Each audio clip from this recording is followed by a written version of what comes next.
Hey everyone, welcome back to career vibes. आज हम जानेंगे कौन कौन से टेक जॉब्स में सबसे ज़्यादा सैलरी मिलेगी इन 2025। तो इन हाईएस्ट पेइंग जॉब्स को पाने के लिए हम आपको कुछ बोनस टिप्स भी देंगे, तो वीडियो के एंड तक ज़रूर बने रहें। टेक इंडस्ट्री कॉन्स्टेंटली ग्रो करता जा रहा है और स्किल्ड प्रोफेशनल्स की डिमांड भी लगातार बढ़ती जा रही है। तो top highest paying tech job में 10th नंबर पे हमारे पास है क्लाउड इंजीनियर की जॉब। कंपनीज जो हैं वो क्लाउड सॉल्यूशंस की तरफ मूव कर रही हैं और क्लाउड इंजीनियर्स की डिमांड लगातार बढ़ती जा रही है। क्लाउड इंजीनियर बनने के लिए एलिजिबिलिटी है आईटी फील्ड से कोई भी बैचलर्स डिग्री आपके पास होनी चाहिए।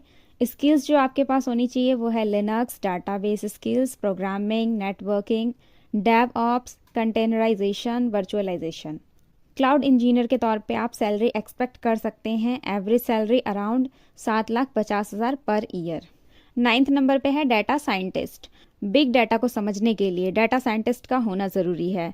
जो डाटा साइंटिस्ट होते हैं वो डाटा को एनालाइज करके ऑर्गेनाइजेशन के कामों में सुधार लाने में हेल्प करते हैं। अगर आपके पास डाटा साइंस के फील्ड में कोई भी एक बैचलर डिग्री है तो आप इसके लिए एलिजिबल होते हैं। कुछ ज़रूरी स्किल्स आपके पास होनी चाहिए, for example mathematical skills, programming languages, data analysis और मशीन लर्निंग एंड स्टैटिस्टिक्स। इसमें आपकी एवरेज सैलरी रहेगी 13.5 लाख पर एनम। बढ़ते हैं 8th नंबर की तरफ, जो कि है आर्टिफिशियल इंटेलिजेंस या फिर मशीन लर्निंग इंजीनियर। ये इंजीनियर्स ऐसे सॉफ्टवेयर्स बनाते हैं जो एआई की मदद से सारे काम करते हैं। अगर आपके पास कंप्यूटर साइंस में मास्टर्स डिग्री है तो आप एआई इंजीनियर या फिर मशीन लर्निंग इंजीनियर बन सकते हैं। कुछ पोजीशंस के लिए पीएचडी की भी रिक्वायरमेंट होती है। एआई या फिर मशीन लर्निंग इंजीनियर बनने के लिए आपके पास कुछ टेक्निकल स्किल्स होना ज़रूरी है, जैसे कि programming languages, machine learning libraries, data analysis tools, natural language processing. तो इसमें आप अपनी सैलरी एक्सपेक्ट कर सकते हैं around 10 to 20 lakh per annum. 7th number पे हमारे पास जॉब है साइबर सिक्योरिटी एनालिस्ट का। पूरे ऑर्गेनाइजेशन के कंप्यूटर सिस्टम एंड नेटवर्क को साइबर अटैक से बचाते हैं ये लोग। साइबर सिक्योरिटी के फील्ड में कोई भी एक बैचलर डिग्री है और कुछ प्रैक्टिकल एक्सपीरियंस आपके पास होना चाहिए एंड सेम फील्ड में सर्टिफिकेशन होना चाहिए, फिर आप एक साइबर सिक्योरिटी एनालिस्ट बन सकते हैं। इसके लिए रिक्वायर्ड स्किल्स हैं programming and scripting languages, ethical hacking, penetration testing, network security controls.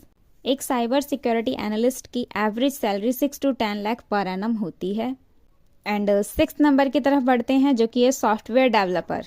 Software developer या फिर आप कह लो SW डेवलपर। ये computer programs and applications design करते हैं, क्रिएट करते हैं और उनकी टेस्टिंग भी करते हैं। कंप्यूटर साइंस या फिर सॉफ्टवेयर इंजीनियर जैसे फील्ड में अगर आपके पास एक बैचलर डिग्री है तो आप एक सॉफ्टवेयर डेवलपर बन सकते हैं और आपके पास कम से कम कोई एक प्रोग्रामिंग लैंग्वेज की नॉलेज ज़रूर होनी चाहिए। सॉफ्टवेयर को डेवलप करने के लिए आपके पास कोडिंग एक्सपीरियंस भी होना चाहिए। इनकी average salary around 8 lakh per annum होती है, depending on experience, location and level. So next job हमारे पास है ब्लॉकचेन डेवलपर का।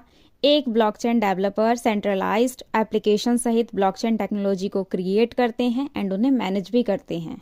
ये डिसेंट्रलाइज्ड नेटवर्क्स बनाने के लिए cryptography, computer science and mathematics के नॉलेज का यूज़ करते हैं।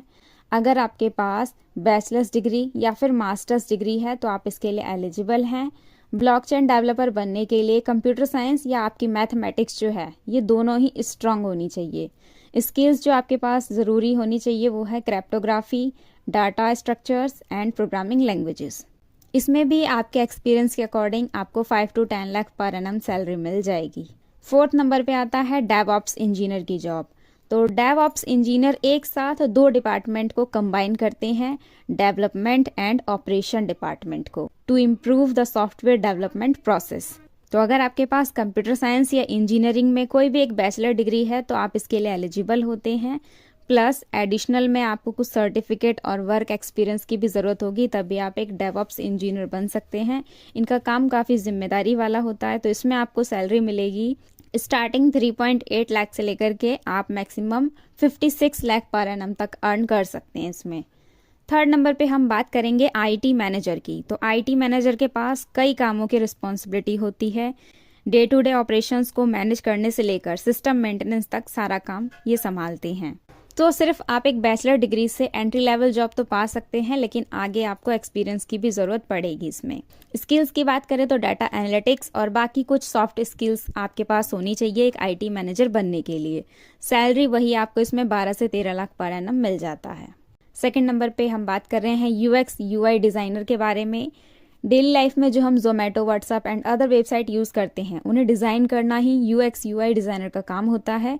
इनका मेन काम होता है एक्चुअल प्रोडक्ट को समझना, यूजर्स की ज़रूरत को समझना, देन इंटरेक्शन डिज़ाइन करना। तो इसके लिए एलिजिबिलिटी है ओनली बैचलर्स डिग्री। स्किल्स आपके पास होनी चाहिए wire framing and prototyping, visual design, data analysis, ये सारी। इसमें आप अर्न कर सकते हैं 3 से लेके 22 लाख पर एनम तक। फर्स्ट नंबर पे हमारे पास जो जॉब है वो है सिस्टम आर्किटेक्ट का। ये वो आईटी प्रोफेशनल्स होते हैं जो कॉम्प्लेक्स कंप्यूटर सिस्टम को डिज़ाइन, मेंटेन एंड इम्प्लीमेंट करते हैं। एक सिस्टम आर्किटेक्ट के एलिजिबिलिटी की बात करें तो सॉफ्टवेयर डेवलपमेंट में एक्सपीरियंस के साथ बैचलर्स डिग्री भी होना चाहिए, और स्किल्स आपके पास वही टेक्निकल स्किल्स कुछ होनी चाहिए एंड प्रोग्रामिंग लैंग्वेज आपको आना चाहिए। फिर आप इसमें approx 20 lakh per annum earn कर सकते हैं। टेक इंडस्ट्री जो है वो हमेशा चेंज होती रहती है, तो आपको लेटेस्ट टेक्नोलॉजीज एंड ट्रेंड्स के साथ अपडेटेड रहना होगा। डिग्री पूरा करने के तुरंत बाद इंटर्नशिप या एंट्री लेवल जॉब्स आपको करने चाहिए। ये आपको एक्सपीरियंस गेन करने में मदद करेंगे, जिससे आप अपने करियर को बूस्ट कर सकते हैं। तो आई होप ये जानकारी आपको हेल्पफुल लगी होगी। लाइक एंड सब्सक्राइब जरूर करें, और किस जॉब में आप सबसे ज़्यादा इंटरेस्टेड हैं कमेंट करके ज़रूर बताएं। Thank you for watching this video.